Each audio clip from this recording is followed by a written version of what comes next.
voir le Hamas ressurgir des tunnels avec cette force-là, Jean-Claude? Et évidemment, on ne s'attend jamais dans ces proportions, mais ça n'est pas surprenant pour deux raisons. La première, c'est oublier que le Hamas s'est construit, s'est bâti, a réseauté sur la contrebande et sur la criminalité.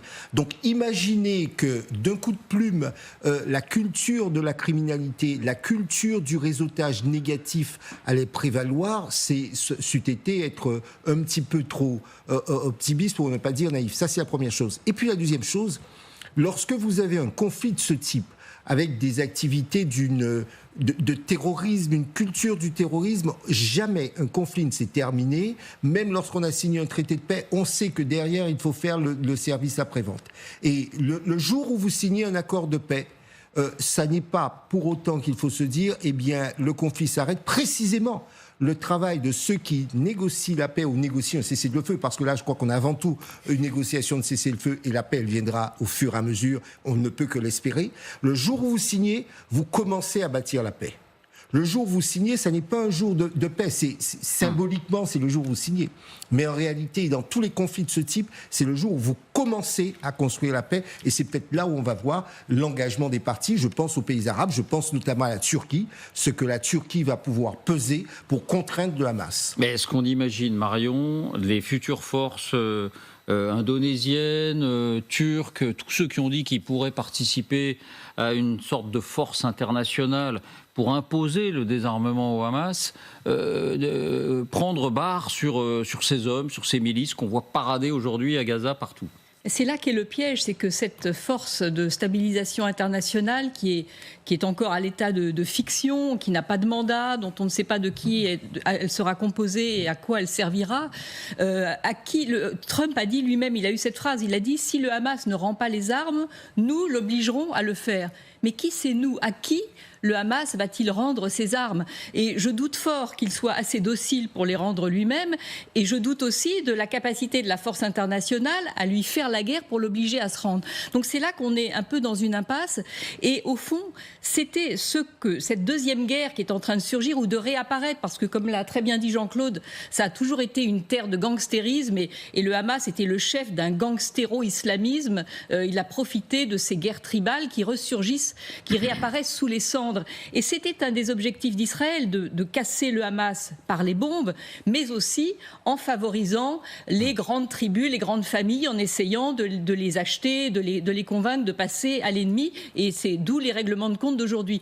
À qui profite la situation d'aujourd'hui?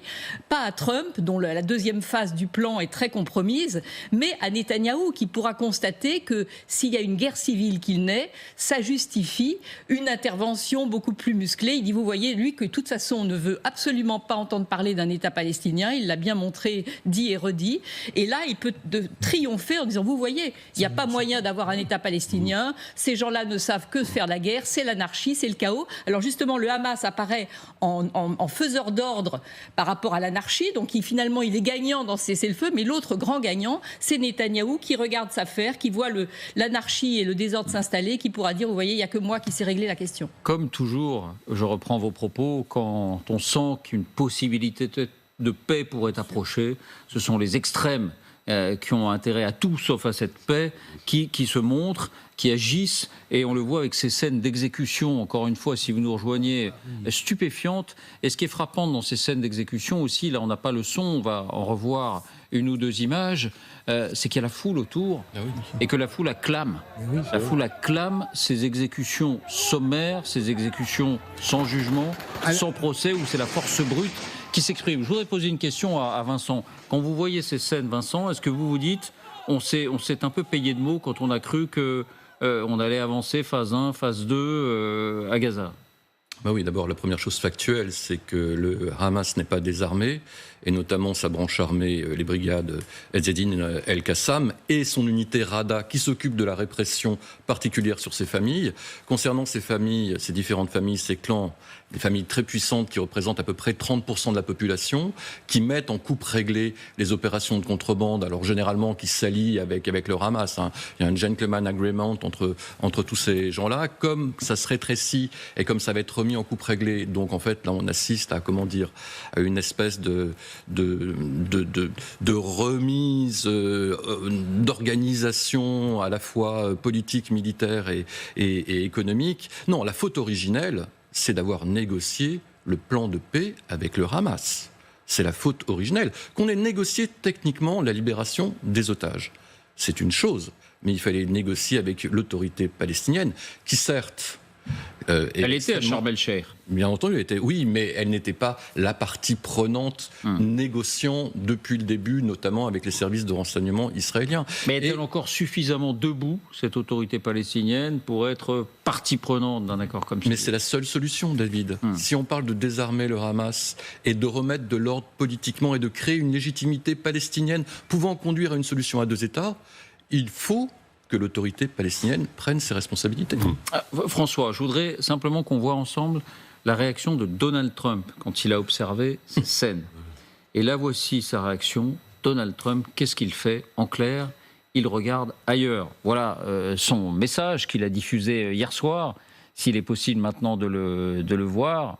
Et là, je m'adresse à Enora Lemerdi en régie. Est-ce qu'on peut voir ce... Voilà.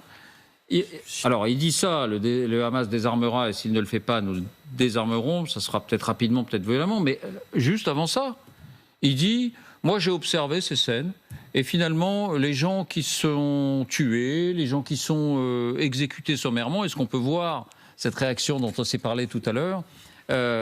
Ces gens-là, ils étaient peut-être des criminels. Ils ont éliminé quelques gangs qui étaient très mauvais, ont tué plusieurs membres de ces gangs. Pour être honnête, cela ne m'a pas beaucoup dérangé. François. Oui, là, on est dans Trump taco. Taco, c'est-à-dire Trump always chickens out. Trump se couche toujours lorsque les affaires deviennent trop compliquées. Là, c'est ce qui est en train de se passer. Pas question pour lui d'intervenir par rapport à ce genre d'événement. Alors, il a dit aussi qu'il allait, nous allons désarmer. We will disarm them. Nous les désarmerons, et le cas échéant, de façon violente. Mais à vrai dire, je ne vois pas très bien quels sont les moyens dont pourrait disposer Monsieur Trump. C'est pas avec des bombardiers B-21, c'est pas comme pour éliminer une centrale nucléaire iranienne ou que sais-je. Il ne va pas commencer une nouvelle guerre interminable, forever war. Il n'a pas été élu pour ça, et en plus, il n'y croit vraiment pas, lui. Ce qui n'est pas la partie la plus déplaisante de son caractère. Il n'aime pas commencer les guerres. Mais au vu de ces images, François, est-ce que vous y croyez à ce plan? Parce qu'on pourrait se dire peut-être que c'est un baroud d'honneur. Là, moi, je dis très honnêtement, le but de guerre pour la plupart des Israéliens était devenu, assez logiquement, à partir du 7 octobre, la libération des otages. Monsieur Netanyahou a choisi de poursuivre en fait un autre but de guerre pendant assez longtemps, qui consistait à changer les équilibres régionaux au Liban, avec les Hezbollah, les Houthis, l'Iran bien entendu, la guerre de 2 jours. Mais politiquement, il n'allait pas pouvoir continuer comme ça. Donc il a fini par rentrer dans une logique mettant le sort des otages au centre. Et pour obtenir les 20 otages encore vivants, j'allais dire d'une façon radicale, c'est-à-dire tous à la fois, il fallait qu'il ne pouvait traiter qu'avec une seule organisation, celle qui détenait les otages. Bien sûr, ce n'était pas très sympathique pour l'avenir d'une autorité palestinienne à laquelle, de toute façon, Netanyahou ne croit pas un instant. Mais ce n'est pas en s'adressant à Mahmoud Abbas qu'il allait obtenir la libération des otages. Mais ça veut dire que pour vous, ça va s'arrêter là. La libération des otages. Les corps des 28 otages morts n'ont pas encore été restitués. Il y en a 3 seulement au début de l'année. 28. Au début de l'année, il y avait déjà eu un plan qui était également en 2 parties.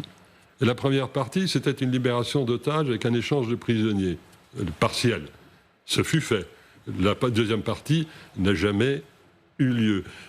Et l'affaire des corps, bien entendu, ça permet d'accumuler aussi les casus belli. Les casus belli, les Hezbollah en armes. et qui ne va pas se désarmer pour les raisons qui ont été évoquées par Jean-Claude et Vincent et Marion. Il ne va pas désarmer. Si Netanyahou veut reprendre à un moment de son choix le combat, le Hamas est en train de lui servir les éléments nécessaires. Et comme ça arrange aussi le Hamas que Netanyahou rentre dans cette logique, je crains fort. Je souhaiterais vivement avoir tort. J'espère que dans quelques semaines, sur ce plateau, on me dise « Mais monsieur, vous êtes complètement trompé, tout le monde danse, célèbre la paix, tout va bien, on est à la phase 3, et ainsi de suite. » Vous aussi, vous êtes sceptique, Jean-Claude. Vous avez posé la question, est-ce qu'on croit ou est-ce qu'on ne croit pas? Moi, j'ai envie de vous dire, compte tenu des enjeux, la paix et tous ces morts ici ou là, on ne peut que souhaiter. Moi, j'ai le sentiment que ce qui va jouer sur ce plan, sa réussite ou sa demi-réussite ou son demi-échec, tout ce qu'on veut, ça sera le rôle que vont jouer les pays arabes, parce qu'il y a un changement de logiciel aujourd'hui dans les pays arabes.